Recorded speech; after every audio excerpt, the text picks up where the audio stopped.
ताजा मुद्दा सर किसानों का है, तो शुरुआत इससे ही करनी चाहिए।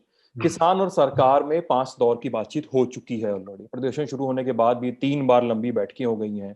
सरकार कह रही है कि किसानों की कानूनों को लेकर जो आपत्तियां हैं उसमें संशोधन को तैयार है, लेकिन किसान अब कानून रद्द किए जाने की मांग पर अड़े हैं। अब सरकार स्टबर्न है कि वापस नहीं लेंगे। आधी आबादी खेती से जुड़ी है देश में। तो क्या लगता है कोई सरकार या कोई भी पार्टी आधी आबादी को नाराज करने पर किस मजबूरी में, किस मजबूरी से पड़ी हुई है? ये तो इनका धौंस है, एरोगेंस है सरकार की। इनको लगता है कि हम जो भी कर लें सब चल जाएगा, हमको कोई रोकने वाला नहीं है। और कहते हैं कि हमारी तो मूंछ नीचे हो जाएगी अगर हमको ये कानून वापस लेने पड़े। तो सरकार के लिए तो मूंछ की लड़ाई है। बाकी ये तो ठीक है कि ये कानून सब मतलब किसानी को और किसानों को कॉरपोरेट घरानों के हवाले करने के लिए बनाए गए थे, जिससे अंबानी और अडानी जैसी कंपनियां किसानी पर कब्जा कर लें, अपना कब्जा जमा लें। लेकिन इनके पॉलिटिक्स में आज वो इतना अहम नहीं होगा जितना उनका अहंकार और इनकी मूंछ सरकार की और अमित शाह और मोदी की। इन लोगों का तो बिल्कुल ये फेमस और वेल नोन है ना कि किसी भी चीज पर पीछे नहीं हटते। जो एक बार कर दिया वो कर दिया, वो कहते हैं कि हम पीछे नहीं हटेंगे। तो वही धौंस की बात है, धौंस और मूंछ की बात है। सर, अभी आप स्वराज अभियान से भी जुड़े हुए हैं और इस समय दिल्ली को चारों ओर से किसान घेर कर बैठे हुए हैं। और जैसा आपने कहा, और सरकार की मूंछ की बात है कि सरकार कानून को वापस नहीं लेना चाह रही है, तो कानून किधर जाएगा सर? सरकार को करना क्या चाहिए था? क्योंकि वो तो बोल दे रहे हैं कि कांग्रेस पर आरोप लगा रहे हैं कि इन्होंने ये सब करने को कहा था और अब हमने किया तो विरोध कर रहे हैं। सरकार को एक्चुअली क्या करना चाहिए था पूरे पॉलेमिक्स और सब कुछ के बावजूद? देखिए, सरकार को सबसे पहले तो किसानों को और किसान के ऑर्गेनाइजेशंस को कंसल्ट करना चाहिए था कानून बनते समय। कानून लाने से पहले। वो तो उन्होंने किया नहीं। उसके बाद इनको सारे राज्यों से कंसल्ट करना चाहिए था, वो भी किया नहीं। फिर जब राज्यसभा में मामला आया और उनके कई एनडीए के कई पार्टनर्स ने इसका विरोध किया और ये साफ हो गया कि ये कानून राज्यसभा में पास नहीं हो पाएगा, तब इन्होंने हो हल्ले में वॉइस वोट से पास करा लिया, वोटिंग भी नहीं होने दी। जबकि संविधान साफ साफ कहता है, कानून साफ साफ कहता है कि अगर एक जना भी वोटिंग की मांग करे तो बिल्कुल फिजिकल वोटिंग करानी पड़ेगी आपको पार्लियामेंट में। लेकिन वो नहीं कराई गई, उसको ऐसे ही पास करा दिया गया। तो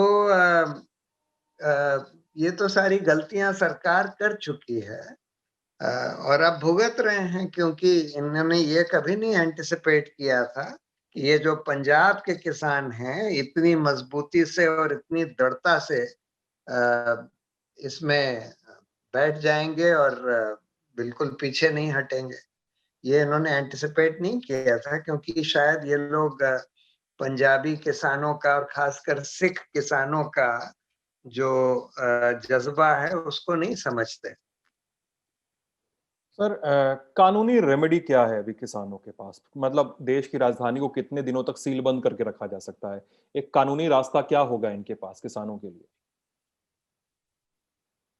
क्योंकि ड्रेडलॉक की स्थिति है ना, सरकार देखिए, कानून पीछे ले नहीं रही है।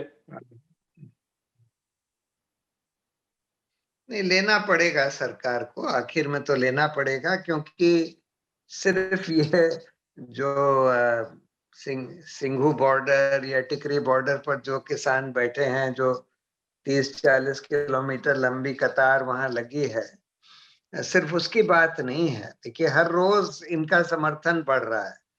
दूसरे राज्यों के किसान के जितने ऑर्गेनाइजेशंस हैं सब एक एक करके इनके सपोर्ट में खड़े हो रहे हैं।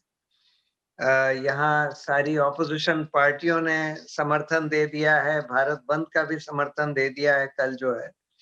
तो इसलिए ये तो जैसा इंडिया अगेंस्ट करप्शन का जो मूवमेंट था, उसमें जब ये लोकपाल का आंदोलन चला और अप्रैल के महीने में एकदम तेजी से बढ़ने लगा, तो तभी कांग्रेस सरकार पैनिक में आ गई थी और उन्होंने पहले ज्वाइंट ड्राफ्टिंग कमेटी बना दी।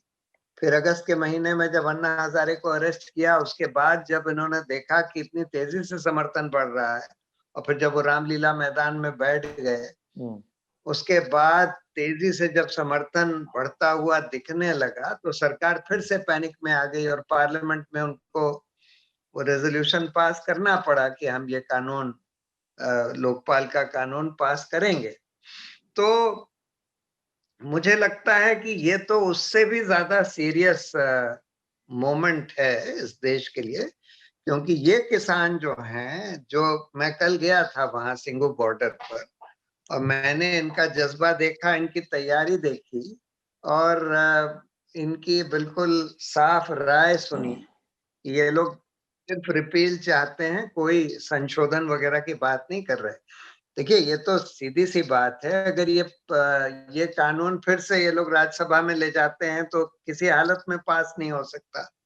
उस समय भी नहीं पास हो सकता था, आज तो खैर बिल्कुल ही नहीं हो सकता। तो सरकार के लिए यही उचित रहेगा कि ये बात मान लें कि इसको पार्लियामेंट में फिर से ले जाया जाए और जाहिर है कि ये फेल हो जाएगा और विड्रॉ करके और फिर नए सिरे से किसानों को कंसल्ट करके, किसान ऑर्गेनाइजेशंस को कंसल्ट करके फिर जो और आपको कानून बनाना हो एमएसपी को स्ट्रेंथन करने के लिए या मंडियों को स्ट्रेंथन करने के लिए, वो बनाइए। तो क्या सुप्रीम कोर्ट इसमें इंटरफियर नहीं करेगा, इसमें हस्तक्षेप नहीं करेगा सर? देखिए, सुप्रीम कोर्ट ऐसे तो कर सकता है, लीगल ग्राउंड्स तो कई हैं। एक तो यही है कि आपने राज्यसभा में बिल्कुल गलत तरीके से हो हल्ले में वॉइस वोट से पास करा लिया, जबकि कानून ये कहता है कि वोटिंग होनी चाहिए थी। तो वही एक ग्राउंड है। उसके अलावा ये तो राज्य का विषय है, क्योंकि एग्रीकल्चर स्टेट सब्जेक्ट है। सिर्फ ट्रेडिंग जो है एग्रीकल्चरल फूड स्टफ्स में, food stuffs including edible oil, वो एक कॉन्करेंट लिस्ट में है। लेकिन कायदे से ये कानून जो है ये एग्रीकल्चर से पर्टेन करते हैं, स्पेशली कॉन्ट्रैक्ट फार्मिंग वाला। तो ये कायदे से केंद्र पार्लियामेंट के थ्रू नहीं पास हो सकते थे, तो राज्य सरकारों का विषय है। तो ये भी एक ग्राउंड है। और तीसरा ग्राउंड ये भी है कि आपने कोई कंसल्टेशन ही नहीं किया, ना तो राज्यों से कंसल्टेशन किया, ना किसानों से कंसल्टेशन किया। तो ऐसे तो चैलेंज किया जा सकता है, लेकिन सुप्रीम कोर्ट का जो रवैया लोगों को दिख रहा है उससे लोग बहुत निराश हैं।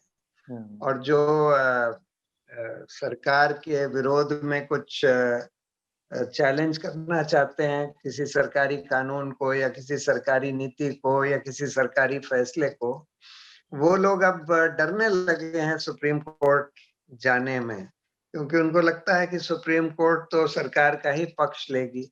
ऐसी एक भावना हो गई है। करीब करीब जितने भी ऑर्गेनाइजेशंस, ग्रुप्स और सिटीजन्स हैं जो कि पूरी तरह से सरकार के समर्थन में नहीं है, उनके अंदर एक ये भावना डेवलप हो गई है सुप्रीम कोर्ट के बारे में कि सुप्रीम कोर्ट सरकार के विरोध में जो पिटिशंस आ रहे हैं उनको एंटरटेन नहीं करेगा। हाँ, ऐसा लोगों को परसेप्शन है।